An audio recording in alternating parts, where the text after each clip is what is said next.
गुब्बारे के जैसे फूली फूली पूरन पोली आप घर में आसानी से बना लेंगे और इतने ज़्यादा सॉफ्ट बन के तैयार होते हैं। और इतनी आसान तरीके से ये रेसिपी आप बना के तैयार कर लेंगे, वो भी एक बारी में, कि आप बार बार इस रेसिपी को बनाएंगे। और बच्चे हो या बड़े हो, सबको बहुत अच्छी लगती है ये रेसिपी। देख सकते हैं यहाँ पे कितने सॉफ्ट बने हैं। तो हेलो माय लवली फ्रेंड्स, चलिए बनाना शुरू करते हैं इस आसान सी रेसिपी को।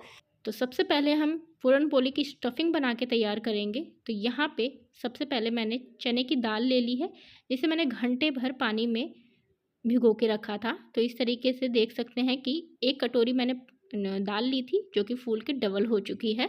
तो यहाँ पे अब हमने गैस पे चढ़ाया एक कुकर, और कुकर में इस चने की दाल को हमने ऐड कर दिया है और इसमें पानी डाल देंगे। पानी हमें उतना डालना है कि भीगा रहे। तो यहाँ पे मैं आपको दिखा देती हूँ पानी की क्वांटिटी भी। इस तरीके से हमारी जो दाल है वो भीगी रहनी चाहिए। तो यहाँ पे अब हम इसका ढक्कन लगा देंगे कुकर का, और 4 से 5 विशल हम आने देंगे। तो पहली जो विशल आएगी वो हाई फ्लेम पे आने दीजिएगा और बाकी की लो फ्लेम पे। तो इस तरीके से आपकी यहाँ पे विसल आ चुकी है। तब तक कुकर को ठंडा होने दीजिए, हम आगे का प्रोसेस कर लेते हैं। तो अब हम यहाँ पे इसका आटा लगाना स्टार्ट करेंगे। तो यहाँ पे मैं जो बना रही हूँ पूरन पोली, वो मैं गेहूं के आटे में और थोड़ा सा मैदा यूज़ करूँगी यहाँ पे। तो यहाँ पे मैंने 1.5 कटोरी के बराबर जो लिया है गेहूं का आटा लिया है, और आधा कटोरी के बराबर यहाँ मैंने लिया है मैदा। पूरन पोली जो बनाई जाती है वो मैदे में भी बनाई जाती है और गेहूं के आटे में भी, या हाफ हाफ दोनों चीज़ ले लीजिए, या थोड़ा सा कम ज़्यादा। तो इस तरीके से यहाँ पे हम अपने अनुसार ले सकते हैं। तो यहाँ पे मैंने इस रेसिपी को थोड़ा हेल्दी रखा है। तो यहाँ पे गेहूं का आटा मैंने जो लिया है थोड़ा ज़्यादा लिया है, और मैंने यहाँ पे मैदे की क्वांटिटी कम रखी है। तो यहाँ पे मैंने इसमें थोड़ा सा हल्दी डाल दिया था, थोड़ा सा नमक डाल दिया था। क्वांटिटी मैं आपको स्क्रीन पे शो कर दूँगी। और फिर थोड़ा थोड़ा पानी डाल के यहाँ पे अब हम इसे सानना स्टार्ट करेंगे। बिल्कुल सॉफ्ट डो लगाएंगे। तो एक बात का हमेशा ध्यान रखें, जब भी हम कोई पराठे बनाते हैं या कुछ भी, तो इस जो हमारा आटा होता है वो बिल्कुल सॉफ्ट होना चाहिए, तभी हमारे जो पराठे हैं वो परफेक्ट बनते हैं। तो यहाँ पे आप देख सकते हैं कि हमारा आटा जो है सन के तैयार हो चुका है। 5 से 6 मिनट तक मैंने इसे बहुत अच्छे से अपने पाम से इसको रगड़ रगड़ के मसल के इस आटे को मैंने सान के साइड में रख दिया है। तो अब हम उसे तब तक रेस्ट पे छोड़ देते हैं। यहाँ पे अब जो कुकर है वो भी ठंडा हो चुका है। तो अब यहाँ पे देख लेते हैं। तो यहाँ पे जो हमारी दाल है बिल्कुल अच्छे से सीज चुकी है। आप देख सकते हैं पानी अलग है, दाल अलग है, और दाल बहुत अच्छे से सीज गई है, ज़्यादा नहीं सीजी है। मतलब हमें मीडियम रखनी है दाल, इतनी होनी चाहिए कि आपने देखा हाथ में कितने अच्छे से मसल रही थी। तो इस तरीके की होनी चाहिए। तो अब हमने इसको स्टेन कर दिया था, तो थोड़ी देर हवा लग गई है। 10 से 15 मिनट छोड़ दीजिएगा ताकि इसका जो एक्स्ट्रा पानी होगा वो निकल जाए। अब इस प्रोसेस को करना बहुत ज़रूरी है। जिस स्टेनर में आपने इस दाल को लिया है उसी स्टेनर में इस तरीके से आप इस प्रोसेस को कर लीजिए। या तो आप आलू मैशर से इसे मैश कर दीजिए। सबसे अच्छा तरीका ये वाला होता है कि आप किसी भी स्टेनर में ले रहे हैं तो स्टेनर में इस तरीके से चम्मच से या स्पैचुला से दबा दबा के आप इस दाल को इस तरीके से बिल्कुल मसल के निकाल लीजिए। तो ये जो हमारा जो मिक्सचर है ना, अब बिल्कुल सॉफ्ट, बिल्कुल मुलायम बन के तैयार हो चुका है, देख सकते हैं यहाँ पे। तो अब यहाँ पे जो हमारी पूरन पोली बनेगी ना, यही मेन स्टेप है। पूरन पोली जो बनेगी एक भी फटेगी नहीं और सुपर सॉफ्ट बन के तैयार होएगी। तो अब गैस पे उसी पैन को चढ़ा देंगे। मुझे जिसमें काम करना था मैंने उसी पैन में उस स्टेनर से इसको बिल्कुल मसल के निकाल लिया था स्टेनर से। तो अब इसी में हम बिल्कुल लो फ्लेम पे रखेंगे, और लो फ्लेम पे रखने के बाद इसमें ऐड कर देंगे गुड़। मैं यहाँ पे गुड़ का पाउडर यूज़ कर रही हूँ। तो 1 कटोरी, इसी कटोरी से नाप के मैंने दाल ली थी, और इसी कटोरी से आधा कटोरी मैं यहाँ पे गुड़ इसमें ऐड किया है। मिठास आप अपने अनुसार रख सकते हैं, थोड़ा सा बढ़ाना चाहते हैं तो बढ़ा लीजिए, बच्चों को पसंद आता है गुड़ की चीज़ें। तो यहाँ पे मैंने हाफ कटोरी इसमें डाला था। अब इसको चलाते चलाते ना आप देखेंगे कि इसमें थोड़ा सा मॉइस्चराइज आ जाएगा, तो क्योंकि हमने गुड़ ऐड किया है इसलिए। और लो फ्लेम रखना है हमें। और यहाँ पे 2 मिनट के बाद हम इसमें ऐड कर देंगे जायफल, इस तरीके से कद्दूकस पे क्रश करके। और यहाँ पे थोड़ा सा मैंने ऐड करा है इलायची पाउडर, बहुत अच्छा टेस्ट आता है। तो ये दोनों चीज़ें डालना बहुत ज़रूरी है, तभी पूरन पोली में बहुत लाजवाब टेस्ट आता है।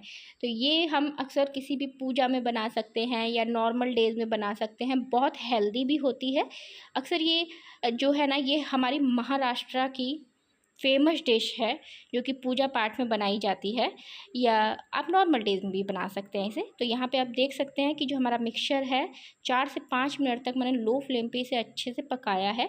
और यहाँ पे मैंने अब लास्ट में आपको दिखा दिया है एक चम्मच रख के। जब आपका चम्मच ऐसे बिल्कुल खड़ा हो जाए तो समझ लीजिए कि आपका जो पूरन है वो अच्छे से पक चुका है, भुज चुका है। तो इसे जल्दी से एक प्लेट में निकाल लीजिए, तब तक ये ठंडा हो रहा है। अब आगे का प्रोसेस कर लेते हैं।